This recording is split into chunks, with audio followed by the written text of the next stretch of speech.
எலியாவை குறித்து தான் நிறைய விஷயங்கள் தியானிச்சுட்டு இருக்கிறோம். இன்றைக்கு எலியா செய்த இரண்டாவது செயலை தான் நம்ம தியானிக்க போறோம். அதாவது முதலாவது, தேவன் என்ன சொன்னாரோ அதை அப்படியே போய் ஆகாப் ராஜா கிட்ட போய் தேசத்தில் மழையும் இருக்காது பனியும் இருக்காது சில வருடங்களுக்கு அப்படின்றத போய் அப்படியே சொன்னாரு. தைரியமாக சொன்னார். ஒரு ராஜா, அவர் தன்னை கொன்று போட்டுருவாரு அப்படிங்கிற பயம்லாம் எதுவுமே இல்லை. தேவன் சொன்னதை அப்படியே போய் ஆகாபின் இடத்துல சொன்னார்.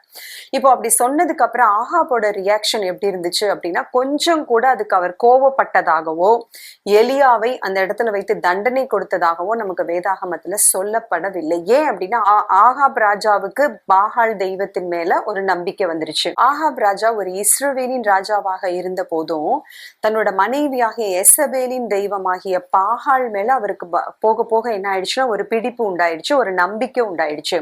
அதனாலதான் எலியா சொன்ன உடனே பெருசா அவர் ஒன்றும் ரியாக்ட் பண்ணதாக அங்க தெரியவே இல்லை. ஸோ என்னாச்சுன்னா, அப்படிலாம் ஒண்ணுமே நடக்காது. ஏன் அப்படின்னா, நாங்க வணங்குற எங்கள் பாகால் தெய்வம் எங்களுக்கு செழிப்பு, வளர்ச்சி, எங்களோட தேசத்தை பசுமையா வச்சுக்கிறதுக்கு அது உதவி செய்யும். ஏன் அப்படின்னா, அவங்களோட நம்பிக்கை என்னவாக இருந்தது அப்படின்னு பாத்தீங்கன்னா, பாகால் இட்ஸ் அ ஃபர்டிலிட்டி காட். அதாவது மழை, இடி, மின்னல், செழிப்பு, இதெல்லாமே பசுமை இப்படின்னு சொல்லி எங்களுக்கு எல்லாவற்றையும் தர வல்லமை உள்ளது இந்த பாகால் தெய்வம். அதனால நாங்க பயப்பட வேண்டியது இல்லை அப்படின்ற மாதிரி அவர் என்ன பண்ணிட்டாருன்னா, அதை ஒரு பொருட்படுத்தாமலேயே விட்டுட்டாரு. ஆனா போக போக தேசத்தில் கிட்டத்தட்ட எலியாவுக்கே அது எத்தனை வருஷம் பஞ்சம் அங்க இருக்க போகிறது, மழை வராது அப்படின்றது தெரியாம தான் இருந்துச்சு. நமக்கு இப்ப வேதத்தில் சொல்லப்பட்டிருக்கிறபடியால் கிட்டத்தட்ட 3 வருடங்கள் அங்கே பஞ்சம் இருந்துச்சு, மழை இல்ல, வறட்சி இருந்துச்சு நம்ம பாக்குறோம். அப்போ அந்த நாட்கள்ல அது அவங்களுக்கு தெரியாது இல்லையா. அது போக போக என்ன ஆயிடுச்சு அப்படின்னா, தண்ணி எங்கேயுமே கிடைக்கல, வறட்சியா இருந்துச்சு, மழை இல்லாததுனால குடிக்க தண்ணி இல்ல, மிருக ஜீவன்களுக்கு தண்ணி இல்ல, மனுஷங்க யாருக்குமே ஒரு டே டு டே லைஃபுக்கு தேவையான தண்ணி கூட கிடைக்காத அளவுக்கு அங்க ஒரு வறட்சி ஏற்பட்ட பொழுது மட்டும்தான் ஆகாப்புக்கு கோவம் வந்துச்சே தவிர, ஆரம்பத்துல இந்த விஷயத்த டைரக்டா போய் எலியா சொன்ன போது அவர் பெருசா அங்க ரியாக்ட் பண்ணிக்கவே இல்லை. ஓகே, இப்போ என்ன ஆச்சு அப்படின்னு பாத்தீங்கன்னா, இந்த பஞ்சமே தேவன் கொடுத்தது எதற்காக அப்படின்னு பாத்தீங்கன்னா, விக்கிரக வணக்கத்துக்காக தான். இங்க ஒரு விஷயத்த நம்ம தெளிவா புரிந்து கொள்ள வேண்டும். இந்த பஞ்சமே பாத்தீங்கன்னா ஒரு தண்டனை. அதாவது இந்த வறட்சி, இந்த மழையின்மை, இந்த தண்டனை எதுக்காக தேவன் அனுமதித்தார் அப்படின்னு பாத்தீங்கன்னா, என்னோட ஜனங்கள் என்ன விட்டுட்டு பாகால் தெய்வத்தை வணங்கினாங்க அப்படிங்கிற கோபம் மட்டும்தான். அப்போ அங்க எல்லாருமே தேவனை விட்டு விட்டு பாகாலை வணங்கினார்களா அப்படின்னா, எலியா இருந்தாரு. எலியா மாதிரியே நிறைய பேர் தேவனை மாத்திரம்தான் தெய்வமாக வணங்கி இருப்பாங்க. அப்போ அவங்களுக்கெல்லாம் சேர்த்துதானே இந்த பஞ்சமும் வறட்சியும்.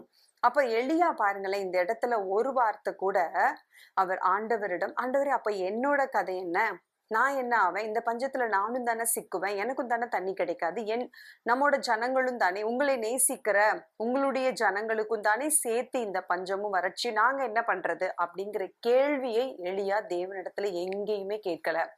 பிராக்டிக்கல் அப்ளிகேஷன் பண்ணி பார்ப்போமா? தேவன் இந்த மாதிரி ஒரு விஷயத்தை இப்போ உள்ள நம்மள மாதிரி ஆட்கள் கிட்ட, என்ன மாதிரி ஆட்கள் கிட்டக்கே சொல்றாரு அப்படின்னா, டெக்னாலஜி வளர்ந்து அறிவு பெருத்துள்ள இந்த நாட்கள்ல இப்படிப்பட்ட ஒரு விஷயத்தை தேவன் நம்ம கிட்ட சொல்றாரு அப்படின்னா, நம்ம ஆண்டர்ட்ட எப்படி ரியாக்ட் பண்ணுவோம்? எலியா மாதிரி உடனே ஓகே எங்களுக்கும் சேர்ந்து தண்டனை, நாங்க தப்பே செய்யல, பட் ஸ்டில் எங்களுக்கும் அதுல தண்டனை இருக்குது அப்படின்னு சொல்லும் பொழுது நம்ம அதை அக்செப்ட் பண்ணுவோமா?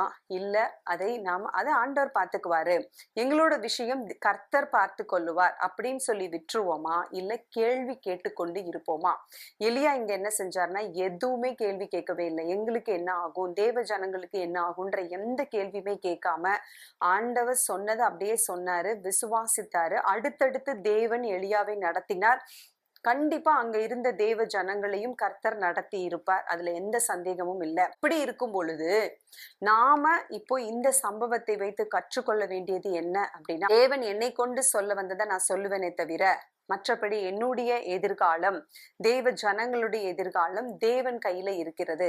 அவருடைய தீர்மானத்தின்படி அழைக்கப்பட்டு அவரிடத்துல அன்பு கூறுகிறவர்களுக்கு சகலமும் நன்மைக்கு எதுவா நடக்கிறது. இந்த வசனங்களை எல்லாம் நம்ம தியானிச்சிருக்கிறோமே தவிர அதன்படி அப்படியே நடக்கிறோமா? பழைய ஏற்பாட்டு காலத்துல இந்த வசனங்கள் கொடுக்கப்படாத நாட்கள்ல கூட எலியா தீர்க்கதரிசி தேவனிடத்தில் வைத்த அன்பை அப்படியே வெளிப்படுத்தினார், கேள்வி கேட்கவே இல்லை. அப்படிப்பட்ட ஊழியக்காரர்கள், அப்படிப்பட்ட விசுவாசிகள் இந்த காலத்துல அதிகமாக தேவைப்படுகிறார்கள் கர்த்தருக்கு. அவர்களை கொண்டு இந்த உலகத்தை தேவன் கலக்க முடியும். நாமும் எலியாவை போல கேள்வி கேட்காதவர்களாய், புரிந்து கொள்ள முயற்சி செய்யாதவர்களாய், தேவன் சொல்வதை அப்படியே விசுவாசித்து அவருடைய கருவியாக நாம் பயன்படுத்தப்படுவதற்கு நம்மை முற்றிலும் அர்ப்பணிக்கும் பொழுது தேவன் நிச்சயமாக எலியாவை போன்று அநேக தீர்க்கதரிசிகளையும் ஊழியக்காரர்களையும் வல்லமையாக இந்த காலங்களில் எழுப்ப முடியும்.